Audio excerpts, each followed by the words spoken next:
Hello everyone, welcome to my channel Study Guide by SMA. Hope you all are fine and doing great. Today I am here with another very important video for all of you, that is how to prepare for PPSC chemistry lecture test. As you all know that Punjab Public Service Commission has announced number of posts for chemistry and physics lecturers, male and female. So this video will help you out in preparing for the test. Okay, सबसे पहले तो ये कि जब भी आप तैयारी शुरू करें आपने FSC की बुक से स्टार्ट करना है। इस बात के बारे में मैंने आपको अपनी बहुत सारी पिछली वीडियोस में भी बताया है, लेकिन आज हम पर्टिकुलरली केमिस्ट्री की बात करेंगे और मैं अपना पर्सनल एक्सपीरियंस भी आपसे शेयर करूंगी कि मैंने कैसे तैयारी की थी कि फ़र्स्ट अटैम्प्ट में ही मेरा ये टेस्ट क्लियर हो गया था। इधर आप देख सकते हैं कि मैंने बहुत सारी वो बुक्स जिनको मैंने यूज़ किया था, जो कि मैं आपको रिकमेंड भी करूँगी आगे इंशाल्लाह मैं बताऊँगी इस वीडियो में। तो इन बुक्स को अगर आप फॉलो करेंगे तो आई एम श्योर, और जो मेथड मैंने यूज़ किया था उसको यूज़ करेंगे तो आप आराम से पास हो सकते हैं।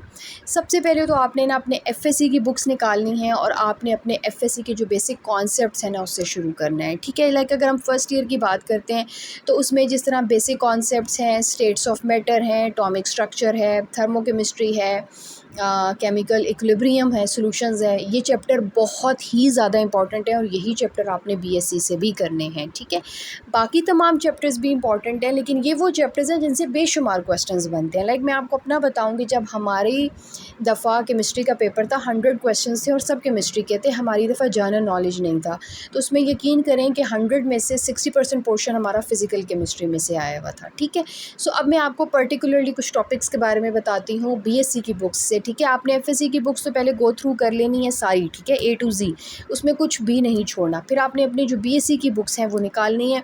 अब BSc में हम लोग डिफरेंट रिकमेंडेड बुक्स होती हैं डिफरेंट पब्लिशर्स की। ठीक है, तो आपकी जो भी बुक आपने पढ़ी हुई है, क्योंकि सिलेबस सब में सेम होता है। ठीक है, हमने ये बुक फॉलो की थी फ़िज़िकल केमिस्ट्री के लिए। इसमें अब आप देखें कि टॉपिक्स वही हैं सारे जो आपने फ़र्स्ट ईयर में पढ़े, जिस तरह गैसेस है, ठीक है, आपके पास लिक्विड्स है, सॉलिड्स है, जो कि स्टेट्स ऑफ मैटर आप फर्स्ट ईयर में पढ़ के आए, लेकिन थोड़ा एडवांस हो गया है। तो आप जब FSC की बुक्स पढ़ लेंगे तो आप BSc की तरफ जब जंप करेंगे तो ये एडवांस लेवल होगा। ठीक है, यहाँ पे आपको थोड़ा सा प्रॉब्लम होगा अगर आपने काफ़ी गैप दिया हुआ है। अगर आप फ्रेश स्टूडेंट्स हैं तो आपके लिए बड़ी आसानी होगी BSc की बुक्स को कवर करने में। फिर सॉल्यूशंस वाला चैप्टर या इस टाइप के जो लॉज होते हैं, ठीक है, लॉज की स्टेटमेंट, ये जो फार्मूलाज होते हैं ना, ये बड़े इंपॉर्टेंट होते हैं। ठीक है, तो आपने जो BSc की बुक्स हैं उनको आपने अच्छी तरह से तैयार करना है पहले FSC की बुक से तैयारी करने के बाद। इसी तरह आप इनऑर्गेनिक केमिस्ट्री अगर लें तो इनऑर्गेनिक में जो चैप्टर बहुत ही इंपॉर्टेंट है वो स्पेक्ट्रोस्कोपी का है।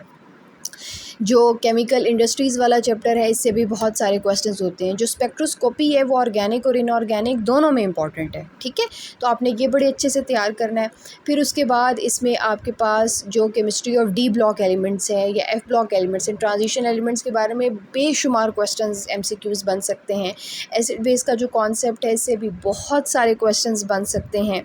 ठीक है, इसी तरह पीरियोडिसिटी, पीरियोडिक टेबल से रिलेटेड छोटे छोटे बेशुमार MCQs हैं, पीरियड्स, ग्रुप्स, ब्लॉक्स, एलिमेंट्स के पर्टिकुलर कोई ख़ास प्रॉपर्टी है तो उस बारे में। ठीक है, तो आपने इनऑर्गेनिक केमिस्ट्री को इस तरह से तैयार करना है। फिर उसके बाद हम आ जाते हैं ऑर्गेनिक केमिस्ट्री में। ठीक है, तो ऑर्गेनिक केमिस्ट्री में हमारे पास जो बेसिक चीज़ें हैं, ठीक है, जो FSC में सीक्वेंस है आपने वही सीक्वेंस रखनी है अपनी, उसी तरह तैयार करना है। इस बुक को देख के आपको लग रहा होगा बहुत दफ़ा ये बुक पढ़ी गई है। ठीक है, और ये बड़ी अच्छी बुक थी, हमने BSc में इसी में से पढ़ा। इसमें आप देखेंगे जी एलिफेटिक हाइड्रोकार्बन्स हैं, एरोमेटिक हाइड्रोकार्बन्स हैं, ये थोड़ा एडवांस लेवल है क्योंकि इसमें मैकेनिज़म्स भी आ जाती हैं। तो आपने मैकेनिज़्म नहीं करनी बेशक तैयार, उसमें बहुत टाइम वेस्ट होता है। मैंने आपको अगेन एंड अगेन एक बात बता रही हूँ कि प्लीज़ जब भी आप MCQs के पेपर की तैयारी करें तो आप अपने आप को MCQs के लिहाज से ही तैयार किया करें। ठीक है, ऑब्जेक्टिव पेपर के लिए जब भी तैयारी की जाती है तो वो ऑब्जेक्टिव के लिए ही की जाती है। ठीक है, सो ये जो था आपके लिए, ये तो था आपके FSC और BSc की बुक्स। अब आते हैं कुछ रिकमेंडेड बुक्स MCQs की। ठीक है, वो मैं आपको बताती हूँ कि MCQs की कौन सी बुक्स लेनी चाहिए आपको। रैंडम बुक्स, बेशुमार बुक्स का ढेर लगा लेने का कोई फ़ायदा नहीं होता। चंद 2-3 बुक्स आपके पास होनी चाहिए। जिस तरह से इस तरह की जो बुक्स हैं वो मार्केट में अवेलेबल हैं। ठीक है, जिसमें ऑब्जेक्टिव MCQs होते हैं। और याद रखिएगा कि आपने ना ये पंजाब पब्लिक सर्विस कमीशन की लेनी है, फेडरल पब्लिक सर्विस कमीशन की नहीं लेनी। अगर आप पंजाब के लिए अपीयर हो रहे हैं तो कोशिश करें वही लें, क्योंकि उन्होंने जो बुक का जो पैटर्न है सारा, उसमें उन्होंने पंजाब की जो बुक्स हैं एफएससी की, बीएससी की, उसी में से उन्होंने एमसीक्यूज़ भी दिए हुए होते हैं। ठीक है, तो आपने बीएससी की बुक्स पहले तो कम्प्लीटली पढ़नी है, वो पढ़ने के बाद आप जो हैं ये एमसीक्यूज़ की बुक लेंगे। जो एमसीक्यूज़ की बुक ली जाती हैं वो आपके असेसमेंट के लिए होती हैं। ठीक है, कभी भी आप एमसीक्यूज़ की बुक से तैयारी नहीं करते तो इस तरह की बुक्स लीजिएगा जिसमें ऑब्जेक्टिव एमसीक्यूज़ हो चैप्टर वाइज।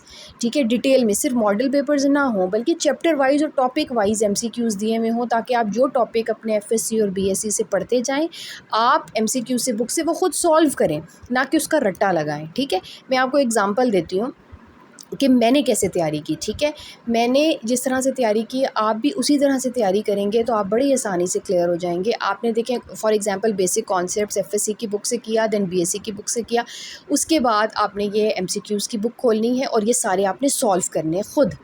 ठीक है, तो जहाँ पर आपको थोड़ी कन्फ्यूजन हो गई है या आपको लग रहा है कि ये क्वेश्चन इसका आंसर, और एक ये बात याद रखिएगा, जो एमसीक्यूज़ की बुक्स होती हैं उसमें बहुत गलतियाँ भी होती हैं, चाहे आप कोई भी ऑथर की उठा लें, उसमें आंसर्स में ना अक्सर गलतियाँ निकलती हैं। ठीक है, तो इस वजह से ना आपने 100% उस पर रिलाई नहीं करना। ठीक है, अगर आपने अपनी असेसमेंट करनी है तो आपको अगर कोई क्वेश्चन ट्रिकी लग रहा है या मुश्किल लग रहा है, उसके क्वेश्चन मार्क लगाएं, मार्क कर लें और आप अपनी टेक्स्ट बुक से उसको क्रॉस चेक करें, उसका आंसर वहाँ से ख़ुद ढूंढें। ठीक है, जिस तरह ये देखिए मैं इस तरह से तैयारी करती थी कि मैं एमसीक्यू सॉल्व करने के बाद इसके जो एक्सप्लेनेशंस हैं उनको भी पढ़ती थी कि क्या मैंने जो इसमें करेक्ट ऑप्शन की वो ठीक है। ठीक है, तो इस बुक की मुझे सबसे अच्छी बात यही लगी थी कि इसमें जो इन्होंने एक्सरसाइज दी हुई है, एक्सरसाइज में इन्होंने एमसीक्यूज़ दिए हुए हैं, उनके जो इन्होंने आंसर्स दिए हैं साथ एक्सप्लेनेशंस भी दिए हैं कि ये वाला जो आंसर है ये ठीक क्यों है।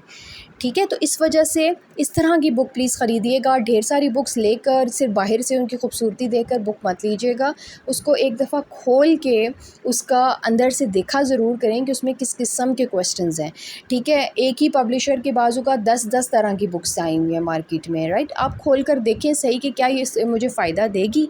आप अपनी एफएससी और बीएससी की बुक से तैयारी करने के बाद इधर सॉल्व करें। जिस तरह ये देखिए मैंने एक एक क्वेश्चन खुद सॉल्व किया था, आंसर्स मैंने याद नहीं किए थे ऑब्जेक्टिव की बुक से, मैंने अपनी तैयारी अपना कॉन्सेप्ट क्लियर करने के बाद एक एक क्वेश्चन खुद सॉल्व किया था और उसको फिर मैंने क्रॉस चेक किया था, और जहाँ पर मुझे कोई डिफ़िकल्टी आती थी तो मैं उसको अपनी बुक से चेक कर लेती थी।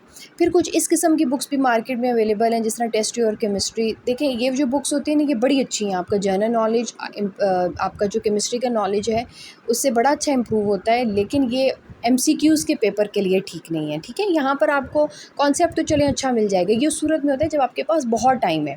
ठीक है, क्योंकि जब पोस्ट अनाउंस हो जाती है ना तो रिटन टेस्ट में आपके पास बहुत थोड़ा ही टाइम होता है, तो उसमें आपने एक एक दिन बड़ा टाइमली आपने कवर करना होता है अपना सिलेबस। ठीक है, तो इसलिए बेहतर यही है कि आप अपने एमसीक्यूज़ की तैयारी से पहले आप थॉरोली अपना सिलेबस पढ़ लें एफएससी और बीएससी का, फिर आप जंप करें। ठीक है, फिर आ जाते हैं जनरल नॉलेज की रिकमेंडेड बुक्स भी मार्केट में आपको इस तरह से मिलेंगी, तो ऐसी बुक लीजिएगा जिसमें जो हैं वो एमसीक्यूज़ भी फुली सॉल्व्ड हों और पंजाब पब्लिक सर्विस कमीशन से related general knowledge, current affairs, Islamic studies, ये देखें हर तरह के क्वेश्चंस इसमें हैं। इनको आप रोज़ के 3-4 पेजेस कर लें, सॉल्व कर लें, आपकी डेली की प्रैक्टिस होती जाती है। ठीक है, इसमें बहुत ज़्यादा टाइम वेस्ट करने की ज़रूरत नहीं होती है। ठीक है, कोर नॉलेज तो 80% मार्क्स तो आपके अपने केमिस्ट्री के हैं। इसमें आप हैबिट बना लें कि जैसे ही पोस्ट अनाउंस हो गई हैं तो अब आपने रोज़ के 3-4 पेजेस इसमें लाजमी देखने हैं। ठीक है, तो और भी एक और जो बुक है वो मुझे बड़ी अच्छी लगती है, वो ये है जी कौन क्या है। ये बुक भी मार्केट में आपको अवेलेबल है, आप जाकर देख सकते हैं।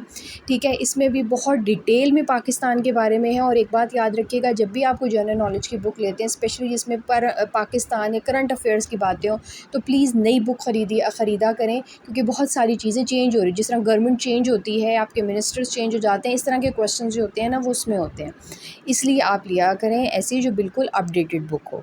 ठीक है, सो होपफुली ये वीडियो आपको बहुत हेल्पफुल होगी। किसी भी किस्म के आपने कोई क्वेश्चन पूछना है तो आप अपने कमेंट सेक्शन में मुझसे पूछ सकते हैं। Good luck for all of you. आज से अपनी तैयारी शुरू करें, एमसीक्यूज़ की बुक्स लें ज़्यादा ख़रीदने की ज़रूरत नहीं है, सिर्फ 1-2 बुक्स लें, एफएससी और बीएससी की बुक्स निकालें, उनसे तैयार करें। Good luck for all of you. अगर आप इसी मेरे बताए हुए प्रोसेस को फ़ॉलो करेंगे तो इंशाल्लाह आप ज़रूर कामयाब होंगे अपने टेस्ट में। मैंने इसी तरह से अपनी तैयारी की थी और फर्स्ट अटैम्प्ट में मैंने पीपीएससी और एफपीएससी के दोनों के टेस्ट क्लियर कर लिए थे। So I wish you all the very best. Thank you so much for watching this video. अगर आपका फिर भी कोई क्वेश्चन है तो you can comment in my comment section, और किसी किस्म का कोई क्वेरी है तो आप मुझसे पूछ सकते हैं। Thank you.